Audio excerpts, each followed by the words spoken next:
As far back as the 1920s, when he began as FBI director, Hoover had gone after persons like Marcus Garvey. Garvey's organization, the Universal Negro Improvement Association, had a membership numbering in the millions, and somehow Hoover found this threatening and worthy of surveillance and undermining attempts. Garvey's influence had been international and had drawn world attention to America's treatment of black people. Paul Robeson was another who was viewed by Hoover as an enemy. This reporter has personally examined thousands of FBI, CIA, and other U.S. government agency documents that were kept on Paul Robeson. Robeson, like Garvey, had an international audience at his command, and he used that platform to denounce racism in the United States. Most important, however, were the questions raised by the State Department as to my political opinion. Here's a question of whether one wants to sing and act can have, as a citizen, political opinion. And in attacking me, they suggested that when I was abroad, I spoke out against injustices to the Negro people in the United States. I certainly did. And the Supreme Court Justice, Jeff Rule, in the segregation cases, that world opinion had a lot to do with that ruling that our children, Negro children, can go to school with anybody else in the country. I'm very proud to have been a part of directing world opinion precisely that condition. The second, that I fight for the independence of the colonial peoples of Africa. But then, the colored peoples of the world assembled and made it clear that everybody is going to tell them what to do. They're going to have the independence. I'm proud of that. When the 60s came, many factions of the civil rights movement had developed the same international perspective. Those of us living in the United States who see ourselves as, and who are in fact, descendants of the Africans who were brought to this country, who were enslaved, and who were rebelling and revolting now against our oppressive condition, and we are concerned about Africa. We see Africa as our motherland, and we feel that we have a responsibility to speak with as much passion as any other African on this issue. The United States government says that change must come in South Africa through peaceful means. That same government has over 500,000 troops in Vietnam fighting not white people, but brown Vietnamese. So it is small wonder that the civil rights movement was also subjected to heavy attack by Hoover. Billions of government dollars were spent in this direction. Many of these activities were not only unwarranted, but of questionable legality. The congressional hearings into the assassination of Dr. King bore this out.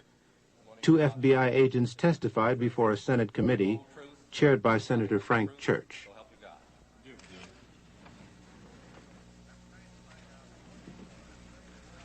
I'm trying to find out what it was that impelled some part of the FBI to pursue Martin Luther King with such an obsession. And what I understood that answer to be is, first of all, it was not any suspicions of the commission of a federal crime. None of the literature showed up a single suggestion that Martin Luther King had committed or was about to commit a crime. Is that correct? That's correct. Yes, Senator, but at this point, much of what was being done did involve challenges to local laws. And there is a very strong suggestion that King was seen as rallying the lawbreakers and would-be lawbreakers, albeit for a cause that sounded pure. I'm looking now in terms of, if we look at what might have gotten the Bureau started, and if we remember at the same time he is extremely critical of the Bureau's own law enforcement efforts. We see throughout these documents and the New Left documents that it is taboo to criticize the Bureau and particularly the director. Well, was he ever charged with fomenting violence? Did he ever participate in violence? Was it ever alleged that he was about to be violent? That was the very opposite of his philosophy, Senator. So that it was neither the fear of commission of a crime or the commission of violence. Was there any serious charge that he himself was a communist? No such charge ever was made. So that what was left then was a decision on the part of some persons or person within the FBI that he should nevertheless be pursued. And replaced. And the basis for that apparently was political. The decision that he was dangerous or potentially dangerous to someone's notion of what this country should be doing, and a further theory that the FBI possessed the ability to enter into this field and to investigate and to intimidate and seek to neutralize and indeed replace a civil rights leader that they thought to be politically unacceptable. Is that correct? Yes. Correct. All right. And the tactics they used apparently had no end. Microphonic surveillance of hotel rooms. They included informants. They included sponsoring of letters signed by phony names to relatives and friends and organizers. They involved even plans to replace him with someone else the FBI was to select as a national civil rights leader. Is that correct? Yes, that plan didn't get very far. But it was seriously considered, and Mr. Hoover penned a note to that suggestion commending its authors, did they not? Yes. Right. It also included an indirect attempt to persuade the Pope not to see him. And many other people. A direct attempt to persuade one of our major universities not to grant him a doctorate degree. That's correct. After the March on Washington, there was an acceleration. He was defined because of his speech in that demonstration in Washington as the most dangerous and effective leader in the country, and there was a paper battle within the Bureau as to how best to attack him, and he was attacked. After Time magazine named him as Man of the Year, again, the Bureau finds that reprehensible, believes it must attack and destroy. When he was given the Nobel Prize, again, they seek to discredit Dr. King with the persons who welcomed him back from that award. When he began to speak out against the Vietnam War, there's a new crescendo of efforts by the Bureau to discredit and destroy Dr. King. It is my feeling that the assassination of Dr. King was a part of a conspiracy in the country, and I do believe that some individuals in very high places of our government were involved in this conspiracy.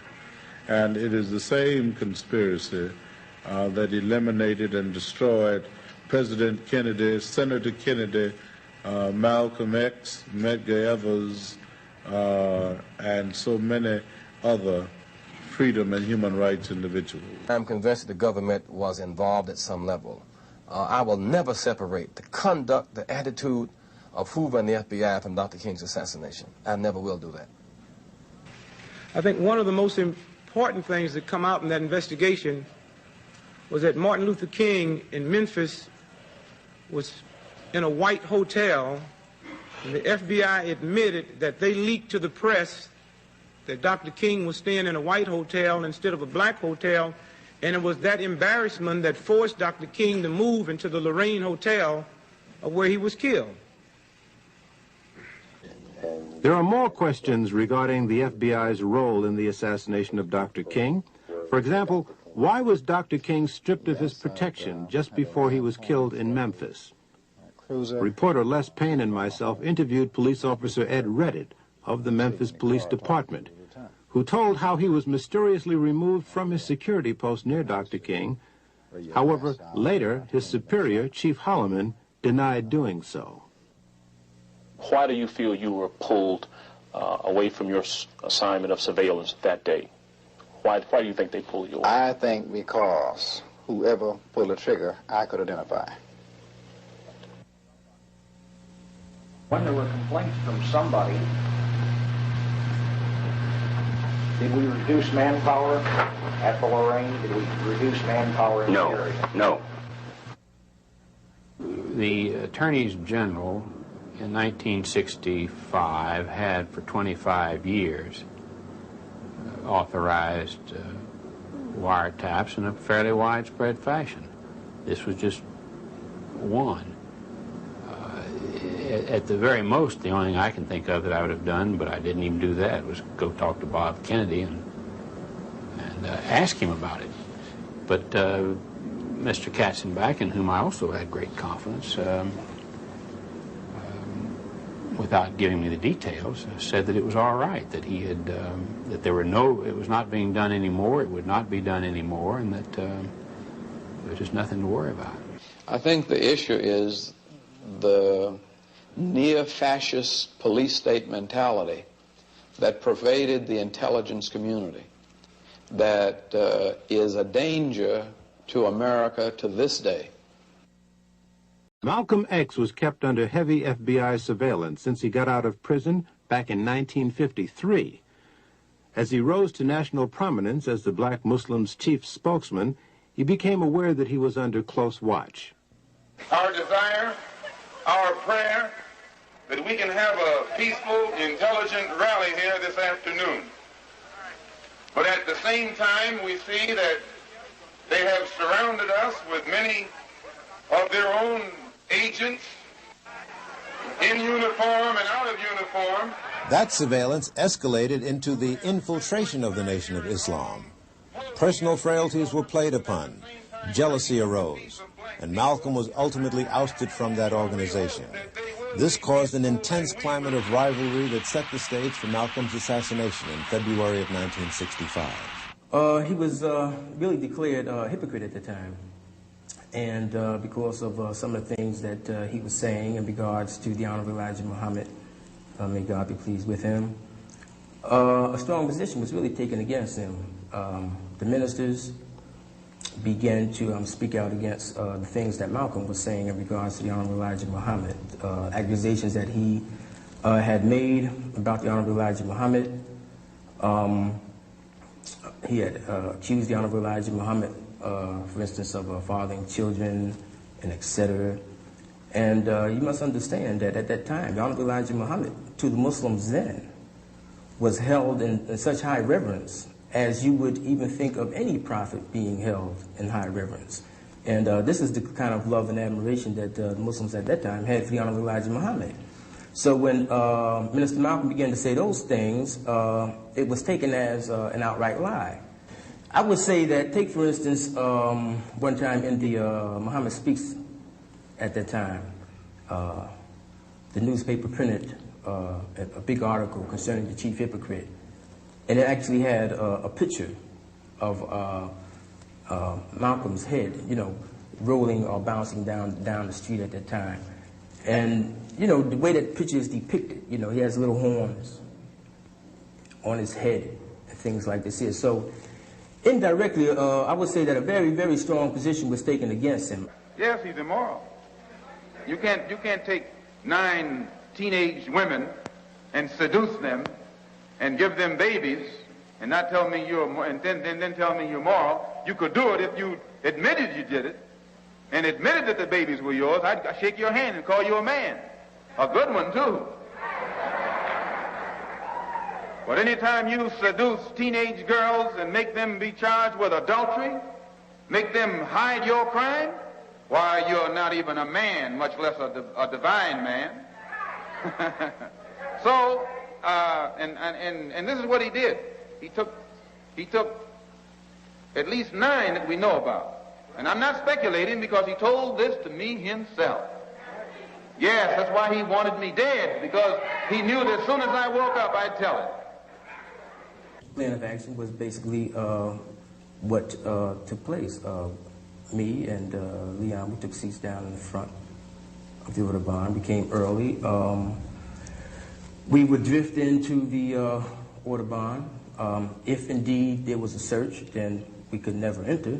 There was no search, so we drifted in just like we had hoped to. Leon Davis and myself took seats down front on the left-hand side. Benjamin and William, who carried the sort-of shotgun, sat right behind us, you know. And Wilbur sat somewhat in the back or almost in the middle. And our plan was, as soon as the brother came out to speak, that Wilbur would throw the smoke bomb to make a distraction, and that William would fire his shotgun, and that Leon and myself, we would fire our weapons, and then just break for the door. And without any further ado, I bring before you Minister Malcolm, and I pray that you and I will listen, hear, and understand. Thank you.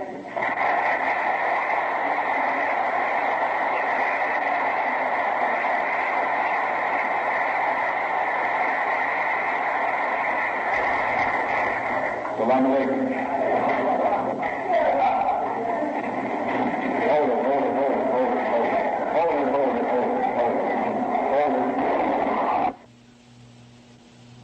As in Dr. King's assassination, a police superior has trouble with the truth. He tells reporters that 2 suspects were arrested at the Audubon. Later, official police reports say that 1 was arrested. Also, listen closely as the police official carefully handles the question about police on the scene. We have 2 suspects in custody now. Where were they arrested? Who fired the shot? I wouldn't know that at this time. Where were they arrested, sir? One of these men was arrested on the street by one of our patrolmen close by. There were no police at this meeting, were there, Inspector? There were no uniformed policemen assigned inside this ballroom. No uniformed police on the scene. Does this mean that police out of uniform were there? And if so, why didn't they take action? What were they doing there? This behavior pattern rings a bell of striking similarity with the behavior pattern of the CIA overseas. The church committee produced cables, demanded and got cables, which proved it traced the CIA's plan to kill Lumumba. Sid Gottlieb got on a plane and went to Leopoldville. Headquarters sent a cable saying, use the poison. Gottlieb was couriering for the poison. Headquarters sent a cable saying, you have to use it promptly because it deteriorates. And they had a plan to try and get it into his toothpaste, or give it to him in a Mickey at some social function. And then there's a gap, and no cables, no explanation of what happened. Then 5 weeks later, he's beaten to death on an airplane. And unfortunately, though, the airplane was in the control of people who had agency cryptonyms. And the gap of what happened has never been answered. The men who were involved and were responsible obviously aren't speaking out, and there's no paper to prove anything. So perhaps the same tactics were used against the civil rights movement. Heavy infiltration of the ranks, spread the seeds of dissension, then step back and let the blood spill.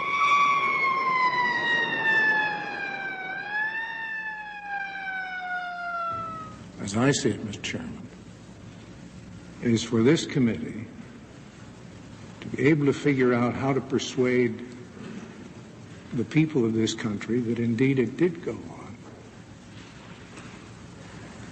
And how shall we ensure that it never happen again?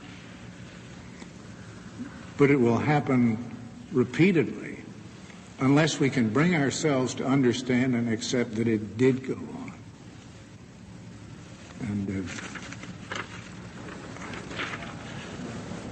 And I say that as one who worked as a United States attorney with the Bureau and have enormous respect for its capacities in the field of kidnapping, bank robbery, and a lot of other things, but am appalled to learn what if it's correct, the intelligence side of that Bureau was up to for so long. If we would like to believe that the FBI would do all this viciousness and all of these things to an individual and would stop short of killing him, then we're out of our mind. In America today, if we believe the CIA would deal with foreign assassinations and would not consider it at home, that's like saying the mafia runs crooked gambling tables in South America, but honest ones in America. It just ain't true. We've seen then how the decade of struggle ended. Many of the prominent figures like Malcolm X and Martin Luther King Jr. were assassinated amidst an intense climate of hatred that government agencies were acutely aware of. In fact, the FBI contributed to creating the climate of hate. Moreover, the assassinations themselves appear to have been facilitated by an elaborate network of government and police agencies who were watching very closely every move that Malcolm X and Martin Luther King Jr. were making, and then at the same time they disappeared just as the assassinations occurred. But those were the leaders. What about the students, the troops of the movement? Well, they too are subjected to harassment. This document that you're looking at now shows how the FBI tried to divide factions within the Student Nonviolent Coordinating Committee. And the Black Panther Party was also subjected to heavy, heavy surveillance.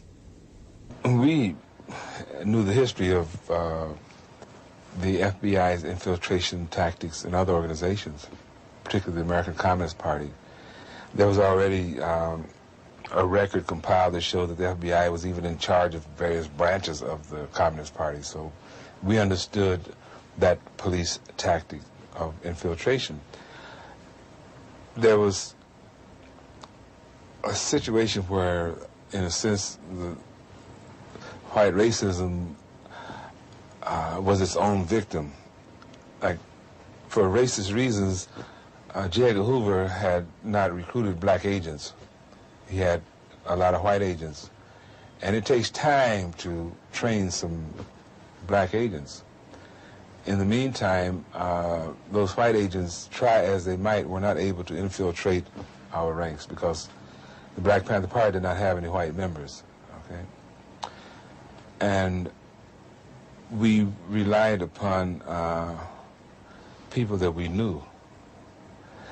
And we kept people that we didn't know on another level. And I think this is why we didn't suffer more, put it that way, because they did catch up and start a crash program of recruiting black agents, and they very quickly filled that gap, but it took them about a year to do it. In the summer of 1978, I interviewed a man who worked as an informer for the FBI during the 1960s. His name is Dothard Perry, also known as Ed Riggs, also known as Bill Perry, also known as Othello. How were you paid? The pay was always in cash. Cash, and you would sign a card. It would go like this. A rendezvous or a drop-off point would be picked out either by yourself or the agent. You would meet the agent there. Usually it would be in a vehicle. You get in the vehicle, he would hand you the money. He would tell you first to count the money. He would tell you the amount while you counted it. If the amount was there, he would then bring out a card. On that card would be for the week of such and such. In other words, the week was dated. So-and-so has been paid the amount of. Then you would sign the card, and then the agent would sign the card. The reason for this is that if all of a sudden the IRS became very interested about where you were getting all this extra money from, you could always tell them to go back to the Bureau, and the Bureau would have your cards on file. I see. Were there such things as bonuses? Oh, yes. What were they paid for? Bonuses were paid for, suppose while you were meeting with, or you were at a meeting with Bobby Seals, Chulai of the Red Army happened to come to the meeting too, which is something which would be a new development. That's bonus time. In other words, a hot piece of information. Hot piece, very hot piece.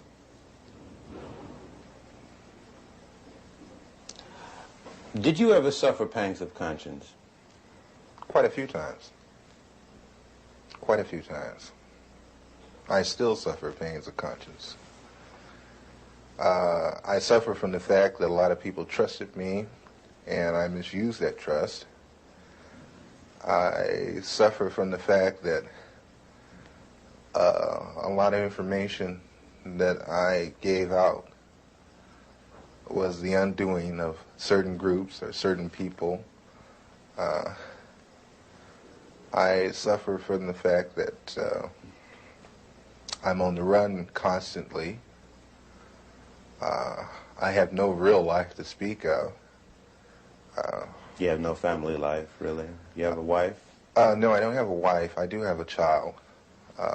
I can't see her that often. I have to stay away from them because once I come around, the Bureau shows up and harassment starts. I have very few close personal friends, no one to really confide in. It's like being on the outside of a glass jar and everything is happening inside the jar, but you're on the outside. You can see it happening, but you can't participate. Why have you decided to talk to me? For the simple reason, I think this information should be getting out, should be put out to the public. I think not only black people, but everyone should become aware of what your so-called law enforcement agencies do to so-called enforce the law. Because between you, myself, and the audience, I've seen more felons in law enforcement than I have in prison.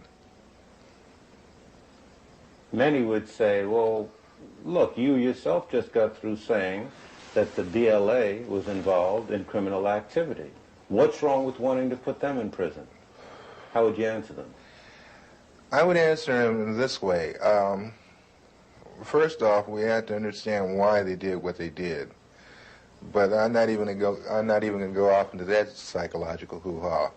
What I'm going to say is when you become just as bad as the people that you go after, then there's nothing gained and a whole lot lost. You also were active in the infiltration of many cultural groups. Before we go into that step by step, how much research and study did the FBI engage in of black culture in the late 60s? A great amount. Give me an idea. From the thing is, I can. They have a file on every type of magazine that blacks read. They have a file on the music. Music, dance, theater, actors, comedians, you name it, man. And they would actually study these different... Yes. Oh, yes, definitely. What would they do with music? To understand the people, you have to understand the culture. To infiltrate, you have to understand. You had a lot of so-called white liberals that were infiltrating the so-called black groups using the information that they had gathered from the studies of blacks. You mean just to understand the behavior pattern of our people? Oh, yeah. I can, Will Heaton could name out some jams of Miles Davis that I hadn't even heard of. He could name off some books that I hadn't even read pertaining to black culture. Did you ever see agents actually studying the music of... Yes. Yes, I've seen them going over even video portion of cultural events. The understanding, like when, you have an organization like Leroy Jones' Black House. You remember that? Okay, Leroy Jones's place, which was done on the thing of tribalism. That's where I first heard the word Kintu, Mantu, Huntu, Hentu. These words of the African continuum. I learned that from an agent. He ran it down to me. They make in-depth studies of the personalities of the people they're dealing with too, culturally. It always helps it's a thing of you can take their culture and use it against them. How large would you say an extensive collection on our culture would you say the FBI has? Would you rate it as large as a particular library, like the Schomburg Library in Harlem? Or... I would rate it better. I would rate it better, and the fact is that they go into details that we probably would overlook. Will Heaton used to meet me in different places. You know, Will Heaton, that was one of my supervising agents. There is a certain bar in the Los Angeles area where people into black cultural things met, and Will Heaton used to meet me there. And he would go into very long and tiring conversations with some very articulate brothers about culture, African culture, and Afro-American culture. Tell me about some of the cultural organizations that you infiltrated and what you did. PASLA, Mafunde, Watts Writers Workshop, which they had. The Watts Writers Workshop? Yes. Watts Writers Workshop, which was one of the oldest established black writers' workshop. That place was burned down. Yeah. The Bureau had it burnt down. How do you know that? I know because I participated. I did the arson. You burned down the Watts Writers Workshop? Yes. Why did they want it to go? At the time, funding had been cut to the workshop, had been cut out, but it looked like there was a possibility of a grant being given back to the workshop. And if there was no theater, there would be no grant. How did you do it? 2 cans of kerosene, Purex bottle, gasoline, and a flare, highway flare. Why didn't you use more sophisticated stuff? Oh, no. No. You're never overly sophisticated. It's too obvious. This way you make it look like, you know, maybe somebody in the neighborhood that got kicked out of theater at one time got mad and came and burned the damn theater up, that kind of thing. But you were involved in this theater? I mean, didn't it get to you at all what you were? Hey, man, that got to me a great deal. I love that theater. I built the stage. You built the stage? Oh, yeah. When I got to the workshop, the stage that had been, the original stage that had been built needed an extension on it. The original part of the stage was in terrible condition. They had no lighting system. I put the lighting system in myself. I put the stage in myself. And that was a stage, man. And that was a theater. It's a nice theater. Who was the director of that workshop? Harry Dolan. Harry Dolan. Some very, very well-known artists supported that workshop, gave money to it. Some very well-known artists came out of the Watts Writers Workshop. You know, Glenn Tubman, Yaphet Kotto. Sidney Poitier used to come down there and give a class. Sammy Davis Jr. used to come down there all the time. Quincy Jones used to come there and give music classes. We had our own 8-track studio setup for sound. We had our own sound room there. Was part of your other activities and responsibilities to study the profiles of celebrities who were supportive of organizations? Definitely, and especially, like I said, psychological backgrounds, weaknesses and strengths. Did he have a weakness for blondes? Did he have a weakness for money? Did he snort cocaine? Did he smoke marijuana? They even get into, and that's one thing the Bureau loves, is their sexual background. They have files and files on different blacks, not only celebrities, but a lot of others, sexual activity. What would they do with this information? Oh, that's used as a weakness. So they would feed to these weaknesses? Yes. Did you see that happen? Oh, yes. Doc Holliday, who is one of the leaders of the BGF, Black Guerrilla Family, which is a prison gang in the California state prison system. Upon his release from prison, a certain sister made herself known to him at a nightclub. whereupon he moved in with her, and she picked up names, telephone numbers, information, you know, that kind of thing. That lasted for a good 3.5 months. Was this an unusual thing, or did this happen often? No, that happens all the time. Did you yourself get involved in doing that? Yes. Give me an example. There was a gentleman that was on trial in Los Angeles that belonged to the BLA that had been busted in a southern state for a bank robbery, but was brought with 2 other people to Los Angeles to stand trial for the machine gunning of a police officer in Los Angeles. I was supposed to worm my way into the affections of his sister, and whatever it took to get the information that I needed as far as what kind of defense they planned to use as to turn this information over to the federal prosecution. Did you do it?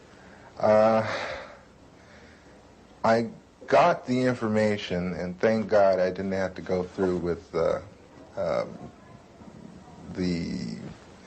actual thing of sexual activity. What do you mean, thank God?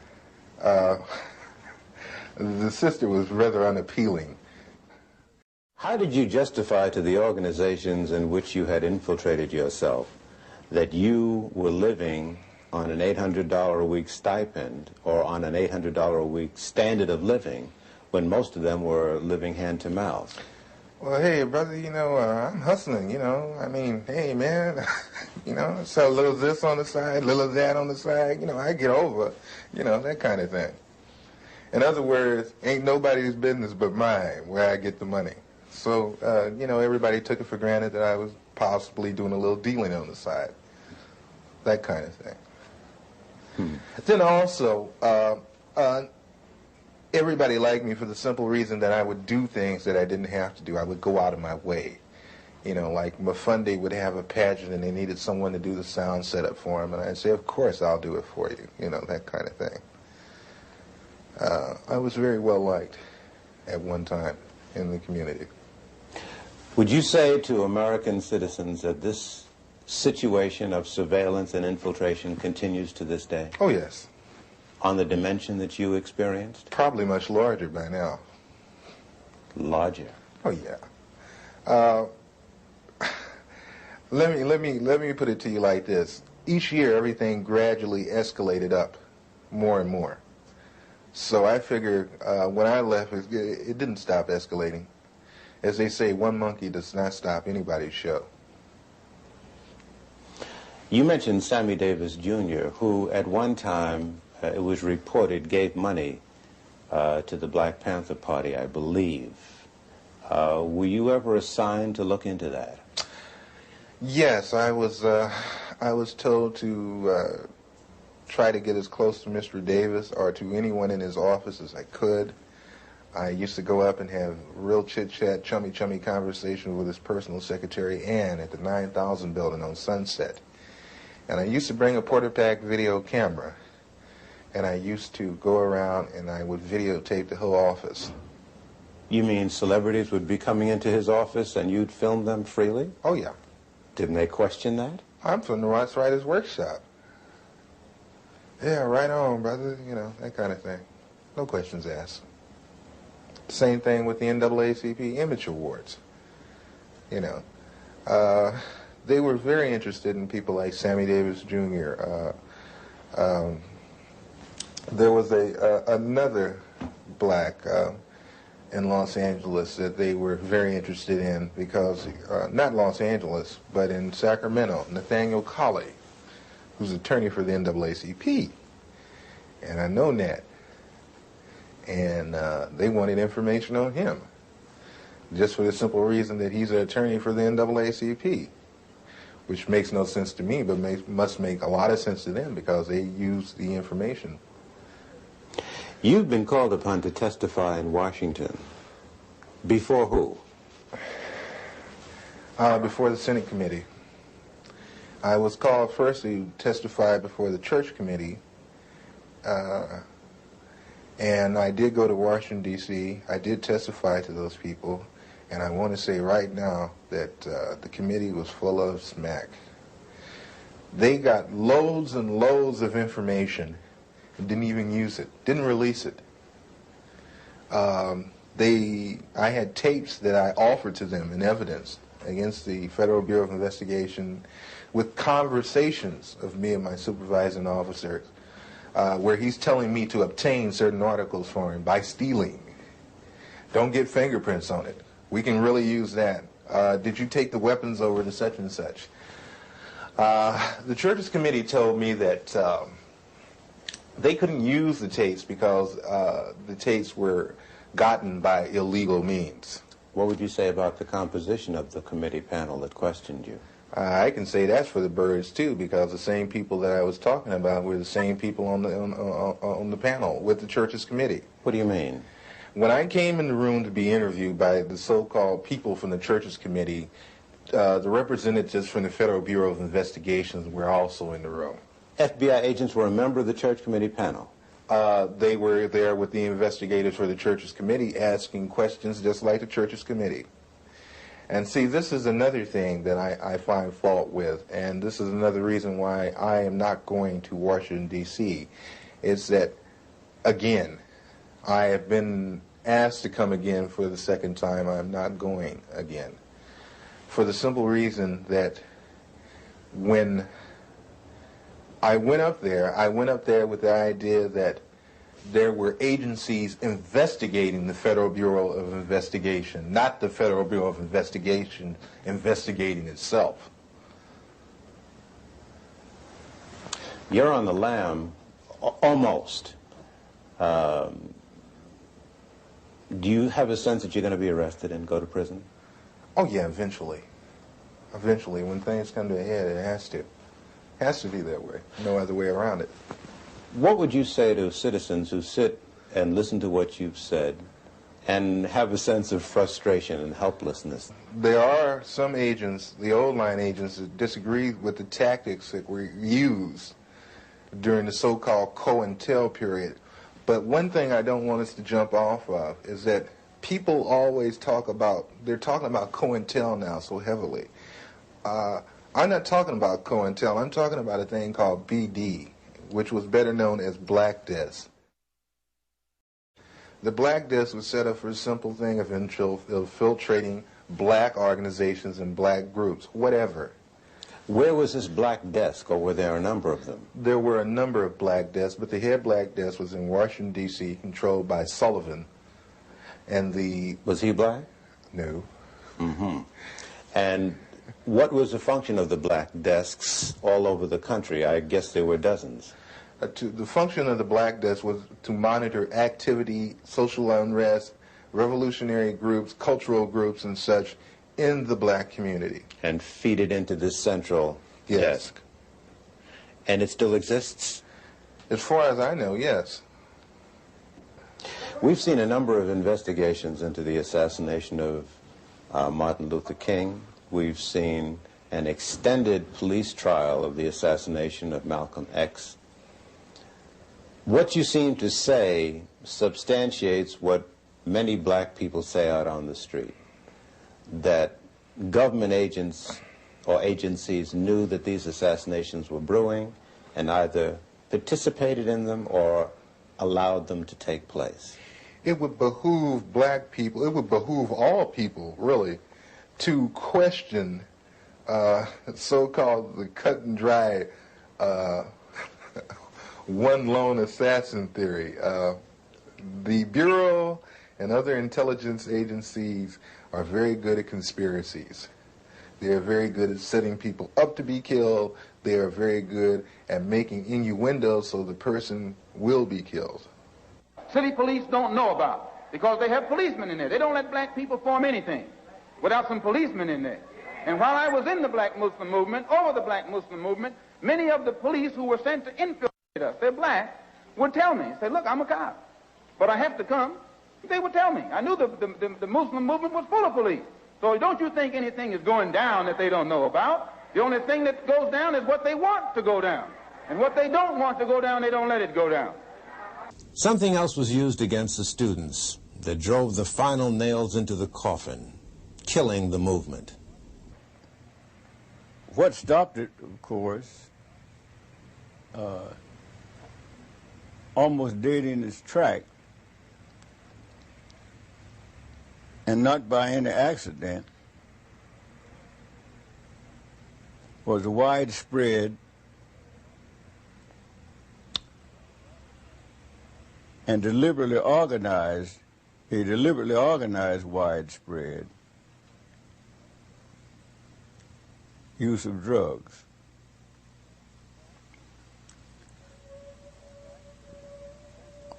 The fact that a decision was made, and I think most of you are familiar with the broadcast of the mafia defector who went on public media to declare what happened and outline in great detail the great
So that's our story of the decade of struggle.